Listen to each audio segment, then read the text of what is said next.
Okay, raise your hand if you are specifically subscribed to me because you own this exact same machine. I'm pretty sure there's a lot of you that do, but if you don't, that's okay. Okay, that is okay.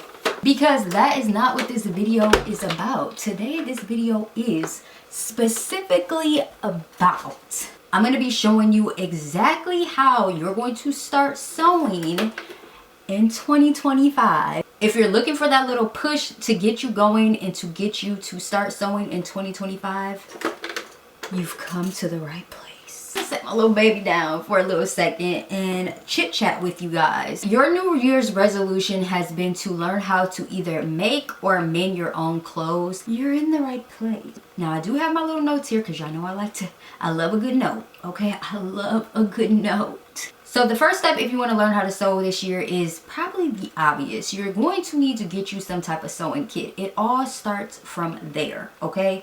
Now you can either learn how to sew by hand first, but I would recommend the easier route, and that is to get you a sewing machine, all right? You gotta get the right equipment, all right? Now, I personally started with this bad boy right here. This is the one I started with. I started sewing back in, when did I start? Well, I learned how to sew like when I was in high school. So, well, was it middle school? I think, no, I learned how to sew in 9th grade. So that was like a long time ago. I can't even remember the year, like 2000 and something. But I learned how to sew in middle school. And I can't remember the exact sewing machines that we used in home ec. But that's when I learned how to sew like the basics. Everything from literally just the basics to learning how to thread my machine, learning how to wind the bobbin, learning how to, you know, actually do my straight stitch. I learned that in an actual class from my sewing teacher. I had a home ec teacher, and we actually had like a sewing class where we did like sewing, and then we learned how to take care of the babies and stuff. So they were two separate classes. Home ec was more like learning how to cook. And I think we did a little bit of learning how to sew in there, but she actually taught us like a little bit of hand sewing. But that was in middle school. I didn't learn how to sew on the machine until I got to high school. Okay, so that was like 9th grade year. That was one of the classes I took where I learned how to sew and I learned how to take care of the babies. Okay, which is probably why I'm a mom today. But anyways, so yeah, we did have an actual sewing class, which I was super excited about because that's kind of where I like grasped my interest. Like when I was a little girl, I had a friend and she was like really into fashion design. And when I got into high school, I was like, ooh, I finally get to learn how to do like garment construction, learn how to sew, make my own clothes, yada, yada, yada. So that is where it all began. So yeah, you want to get you some type of sewing machine because the sewing machine is going to be the easier route if you don't want to learn hand sewing first. So as I got older, my grandmother actually had like a little mini sewing kit. So I kind of like, you know, took hers. Well, she let me like borrow it and like sneak in it from time to time. I would go in it from time to time. She just had one on hand. She wasn't really like a sewer. She just had it for like emergency reasons, which I think is always great to have, just like an emergency sewing kit. So hers was in this little like literally like a little cookie what is it called?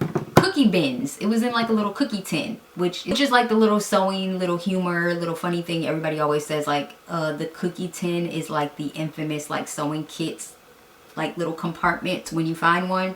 So yeah, if you don't have a sewing machine yet, start with either a beginner friendly sewing machine or whatever is going to work best for you based off whatever skill set that you're trying to learn. Maybe you're somebody who really is trying to get into like, you want to be like a denim designer, so maybe you would, even though you're a beginner, you know, in the long run you kind of want to gravitate to denim stuff. So you can start off, you can get you something that's going to be more heavyweight or heavy duty.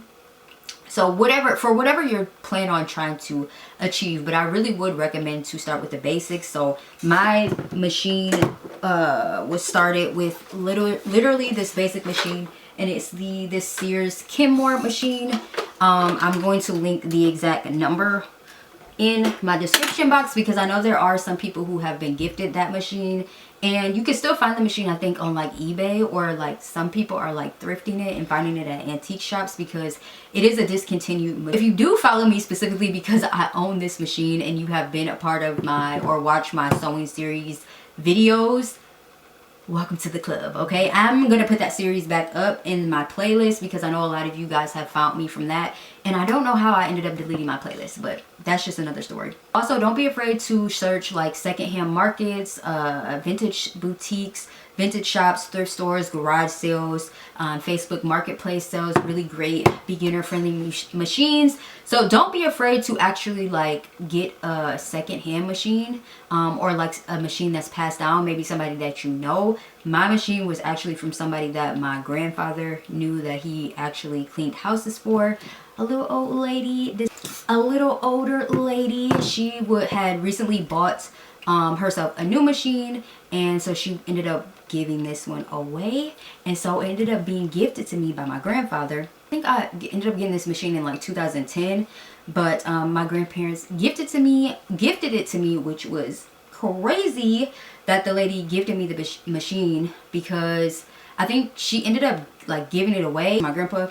But then she bought a new machine, and then she kind of regretted it later, that she kind of gave away her Kenmore, because she was like, it was just such an amazing machine. So I got lucky, y'all. I got lucky. This machine really is really good. I've had it for a long time. I just got a new one so that way for tutorials and stuff for people who don't have the Kenmore. I know this one is like a more trendy machine, and a lot of people purchase this machine, and it has a few upgraded features that this older machine doesn't have. So for tutorial based reasons, I did want to invest in a machine that I know like other people could find, because mine is discontinued and not on the market anymore. So that's the only reason why I kind of invested in a new machine. But for the most part, I loved my old Kenmore machine. I didn't buy my second machine until like recently. Like I said, I bought it last year, and I think I'm like a pretty immediate sewer. So like I said, I bought the new one not only because I wanted something new for tutorials, but I bought it as well to handle more heavy dutier items as well. I feel like that machine is good for heavy duty, but this one is, they said, is great for like denim and stuff like that. So I did buy it for that. And like I said, it's a newer upgrade. Also, even as an immediate sewer, I don't own a serger. So you don't necessarily have to own a serger when you're first starting. In due time, I'll eventually invest in a serger. But like I said, purchase your equipment as you go. There is no rush. Like, purchase it based off like your skill base, and just when you feel like you're ready to invest in better equipment for whatever your journey is and however you're feeling, then you can go ahead and do that. But purchase it based off your needs, and just know you don't always have to have a brand new machine. You can buy secondhand, and sometimes if the machine is not as great as you may think, you can take it somewhere to get it, you know, fixed up or like oiled up and things, and have it working like brand new. So just find a machine that is going to simplify your process and your journey, and that literally has just like the simple stuff that you're gonna need, like the main stitches. Like, you're gonna need a straight stitch, you're gonna need a zigzag stitch, and a buttonhole is great to start for like sewing. So don't think too hard about it. But yeah, so I have a Kenmore machine, and I also have the Singer 550 heavy duty machine, which I'm gonna link both of them below if you do decide to buy secondhand. I also forgot to mention, just double check and like plug in your sewing machines before you buy it to make sure they actually work. Even while you're at like the thrift stores, they will gladly plug it up, let you kind of like press on the little lever, a little pedal, and see if it actually works. And you literally should be good to go. Don't be scared to buy off like Facebook Marketplace and secondhand, because some people find machines for dirt cheap, especially those industrial sewing machines. Okay, some people find industrial sewing machines for like dirt cheap. I've seen them at the vintage shops for like $150, like really cheap. So, but yeah, you don't need an industrial yet. That's for when you get to be expert level. But moving on.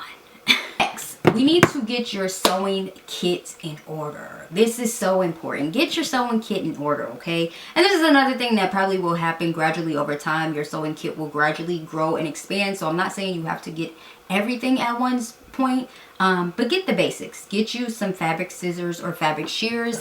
I did not start with these fabric scissors. These are actually dressmaking shears, which I ended up gradually graduating to the Ginger dressmaking shears, because as you guys can see, I invested in a dress form. Well, I was gifted a dress form, and I just felt like I needed some dressmaking draping shears.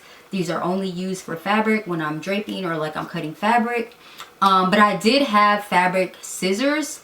There's a particular brand that I use, but I will link everything in my Amazon storefront because I do have all of the stuff that I started with in my Amazon storefront. But remember, these scissors are not for paper, okay? This is like a little inside joke in the sewing community. Like, do not let your family and friends use your fabric scissors for paper scissors. Or, yeah, for paper or anything else. Because we're coming after them, okay? It's a really serious thing, okay? It's really serious, okay? It's a really serious thing. So, babes, only for fabric, not for paper. I also have these really mini, and I really don't know where I ended up getting these from. But I also have, and I have like little tools in my jar. But I also have like these really mini little shears. And these are just really good for cutting off like hard to reach places, or just like little threads that just need to be snipped off. Like I said, hard to reach places. So those are really good to invest in, little snippers. What else? Next, get you some pins or some clips. So I do have pins. I also have a pin holder, which actually came out of my grandma's sewing kit. I feel like I've showed you guys this before in my like fashion design series on fashion design supplies, but I'm just gonna show the people who haven't seen that video.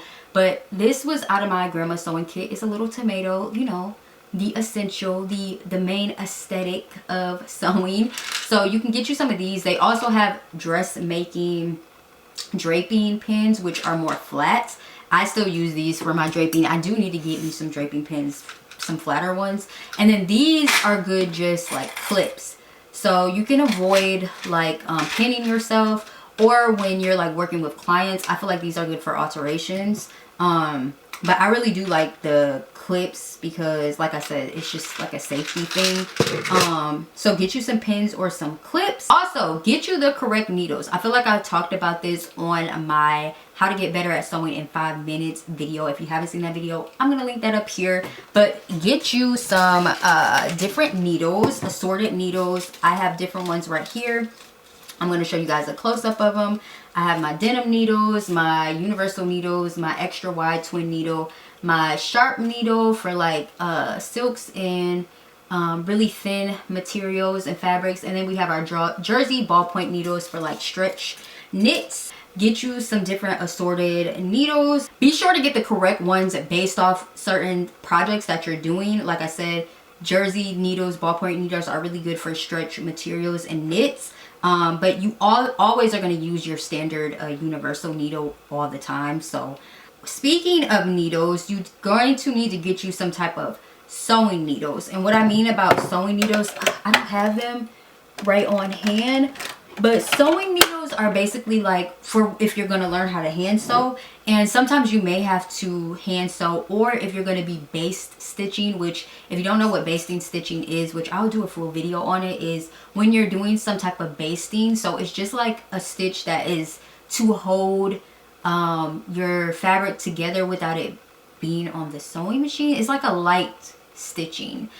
So say you're trying to transfer a design over from your form to the sewing machine, you baste it on the mannequin, and then that way you can take it off. It'll still be kind of put together, and then you can take it to the sewing machine and sew it. So things like hand sewing and basting is good for that. So you're going to need some type of sewing needles. These are different from the pins that I mentioned earlier. Like I said, these are for hand sewing. So make sure you get you some sewing needles. Also, thread is always a must, but you don't always have to get just a bunch of different threads in a bunch of different colors. Usually if I have like a really unique fabric that I'm using, I'll go to the store and get what I need. I don't really just keep a bunch of threads, but I do get standard colors. So like your standard everyday essential colors, black, white, maybe navy blue, you know, pinks, blues, reds. Get your essentials, because you know I always say make sure that this is just like a mistake that I feel like a lot of people make when they're sewing. Make sure that your thread matches back to the project that you're using. If you have something that you feel like can match back with the black thread, use the black thread. As long as it's like blending in seamlessly where the thread isn't just standing out too much, unless that's what you're going for on a project, you should be good. But always invest in you. I feel like the essential color, basic color threads, because they're going to be your best friend. I've gotten spools like this, which I'm going to probably have to invest in more, but I usually, for like the basic colors, I get big spoolies because they last a long time rather than the little ones. The spoolies this has lasted me so long. Y'all probably have seen this on this channel for so long. So the big spoolies just last a long time. So next, you're going to want a seam ripper. Your seam ripper is going to be your best friend. So this is the thing that is going to help you outside of scissors. Sorry, that is my tracing wheel. You can also get one of those. I do not know where my seam ripper is at. Okay, so outside of your tracing wheel, get you a seam ripper. This is going to literally be your saving grace. You don't always want to rip your mistakes apart with scissors. This literally will help you to kind of like seamlessly get your stitches unthreaded. When you make mistakes, it'll just make your life so much easier. I'm telling you, this is going to be your best friend. They're literally going to be like sidekicks, okay? And you might lose it a few times. You might have to purchase a few of these because they seem to run away very often, especially when you need them. So overall, get you a seam ripper, okay? Because I'd be lying, or anybody in the sewing community would be lying if they said they don't make mistakes when they sew. Like, that's a lie. You're not going to always get it right on the first time. So seam ripper plus you, best friends. All right, so next you're gonna want to get you some type of bobbins. Basically a bobbin. So for my Singer machine, I have a top, it's like a top bobbin. So this Singer machine, it doesn't have a bobbin holder. So my bobbins are plastic. And one time I think I actually bought bobbins for my Kenmore machine that did not fit. And they look like they would originally go to the Singer machine that I have now because they were clear like this. So get you some extra bobbins so that way you don't always have to unwind for different colors. So as you guys can see, I have pink in here, and for another project I have like a white one already pre-threaded. So get you a couple of different ones so you don't always have to, like, you don't want to waste thread and like unravel your bobbins. You need assorted bobbins so that you're not wasting your thread. The Kenmore machine is a little bit different. Let me see if I can pull. I want to show y'all what the one on my Kenmore machine looks like. So this one isn't plastic. It actually has it has its own holder and it's metal. I still put like a little plastic thing in there. So yeah, it's metal. And then you can also get metal bobbins as well. There are some machines that only take, I can't put this back in there. There are some machines that only take the metal. So you just have to find which bobbin works for your machine. But I would definitely recommend you to get some different bobbins because it's going to save you a lot of time and you don't have to constantly be winding up different bobbins. You will already have a bunch of them already pre-threaded. So my next thing is going to be get you a measuring tape and some rulers. So let me show y'all my measuring tape. Okay, so these are my rulers. I ended up getting a curved I ended up getting a curved ruler as I started to improve and wanted like styling design rulers for my different projects and like my armholes. So this one is by Dritz. I don't remember. I feel like this one is by Fisker, I think. That's where my sewing scissors were from as well. But so I have the straight one. Then you can also use just like a regular ruler as well. But this one came in like a pack of 3, I think.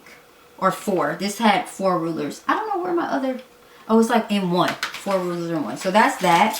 Like I said, I'll link all of these. And then this is my measuring tape. I actually have 2 of these. I don't know where the other one went because my daughter probably had it. So, but yeah, get you one of these, please, because it's going to be helpful for your different projects. Get you some fabric chalk or pencils. So I use fabric chalk. They also have, you can also use just like pencils, colored pencils, or like they have like washable pencils, or like washable pens, tracing pens or pens where you can like mark for like notches and like darts. So these are really good to always have, to just like mark your placements and know when you're sewing. So I got these, and you can get these off Amazon as well. I feel like those are really great to just have in your kits. Also, you can get you some type of mug. I don't have one in front of me. If you don't want to use a mug, like I said, you can find you one of these like mason jars or like little jars for any like oversized threads like this. You can stick it in there that don't fit on your machine, because I remember my Kenmore machine had a hard time like holding this big spool. So you can just put it in a mug. If not, you can invest in, they have spool holders. They're kind of like metal. So you can get you a spool holder as well if it doesn't fit your machine. But that's just another little recommendation. Use a mug. That'll save you more money. Okay. It's easier to just use a mug. And my last like thing to add into your kit, I would definitely say is, of course, your fabric. And you can get fabric from literally different places. You don't always have to go to Joann's Fabrics. You can look online and buy fabric.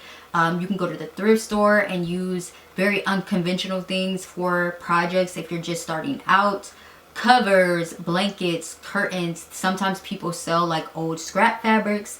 My personal favorite for when I was a beginner, or just even now when I'm doing samples, is muslin. You know, get you some muslin. If you're scared to work with fabric, you don't want to mess things up, mess this up.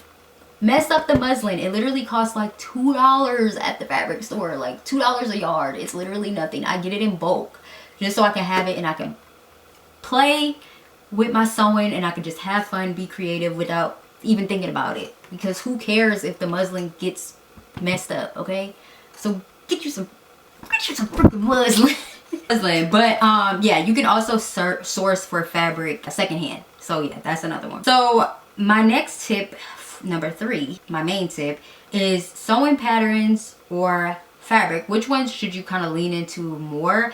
I personally think about my pattern first, or sometimes I'll shop for my fabric first and then go in and decide. I guess it depends, because sometimes I'll pick out like what I want to actually make and then I'll go look for the fabric, and then sometimes I'll already have went fabric shopping. Like I have went fabric shopping before without even knowing what I'm going to make out of the fabric. So it really just depends on how you feel. I wouldn't say there's like a right or wrong for that, but I will say to, if you're a beginner sewing and you're trying to start to sew, start with simple patterns like tote bags, pillowcases, and sorry, I'm looking down at my notes. Simple skirts or tops. I really would recommend circle skirts. I'm gonna maybe show you guys how to do a circle skirt with like a waistband, because I feel like I never ended up doing that video for you guys when I first started my sewing series, and I know you guys are like, where's the video, Teeks, huh?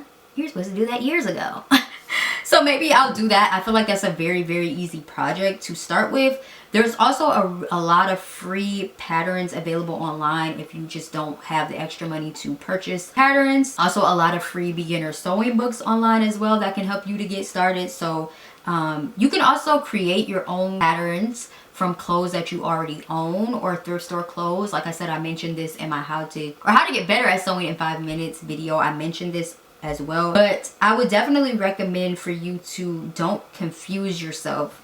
If you're not really ready to start from scratch, just start with a pattern. Like I started with patterns. It's okay. You can alter the patterns to your style or whatever it is that you're trying to make. You can alter them to fit your style. So start with a pattern as like a guide. You know what I mean? So number 4, I would be in order to learn the basics. I'm getting tongue-tied. Start watching beginner tutorials from people like me or from people online or in the YouTube world. I would say in the YouTube community, because I feel like there are some really great tutorials here in the YouTube community. So do not overlook these free tools and resources. This platform is like swarmed with so many great sewing tutorials and like different crafting and like beginner tips, expert tips and tricks and hacks. And don't overlook this platform. It's filled with amazingness. I, even as an immediate sewer, always lean on YouTube. Okay, like even when I'm like working on a project and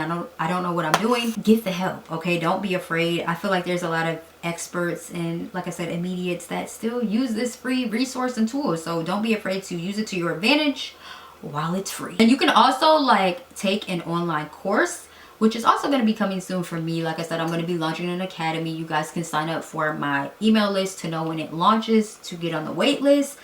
Again, I'm going to link that down below. Start learning, like I said, how to thread your machine, how to wind a bobbin. Start learning like how to use basic stitches, like practice with your muslin on your downtime. I have a whole series. Again, I'm going to reorganize the playlist and post the series, but I'm going to have the link to it up here by the time this video is posted. It's very, very old, but you guys have still seemed to be swarming.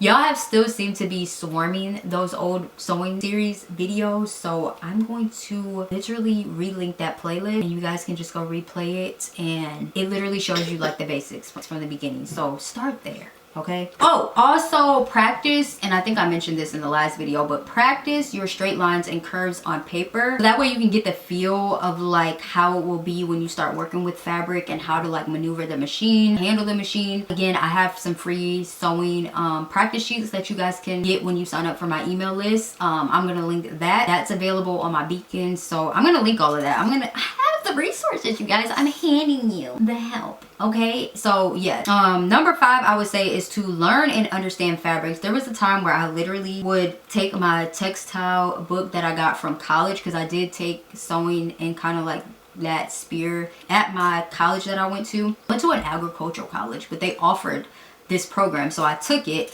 But we created a textile book, and I got to learn about different fabrics, like such as like cottons, linens, jerseys, like burning the material, learning each way that each fabric behaves and what I would think would work best for different types of clothing or just different projects in general. So I feel like choosing the right fabrics for your projects can literally make or break whatever it is that you're trying to create. So make sure you're just studying up on your different fabrics, especially what would be best for, you know, what's going into your body. I feel like that's a big thing right now too. So fabric is really critical when it comes to your success to sewing and creating a really great garment. So don't be afraid to like study the aspect of like fabrics and really get deep in with that and get the feel for like different fabrics, going to touch different fabrics at the store or the thrift store, whatever that may be. My next tip is going to be, I feel like I'm running out of breath. My next tip is going to be, or like I'm yapping a lot. I have a lot to say, obviously, but I love talking about sewing. So yeah, but my next tip is going to be practice and have patience. Okay. Patience is a virtue. Sewing takes practice. And mistakes are going to happen, so have fun with it. Okay, have fun with it. Take your time, focus on growing your skill gradually. I'm still, you know, growing my skill as the years go by. This is like a gradually over time thing. It's not going to be like an overnight thing, so you'll get more comfortable with it over time. But also be open to like experiment with different projects and different techniques and challenges on your journey. Like don't steer of it, because I know it could be scary, but I think you should be open to it. So practice, get in the gym. Okay.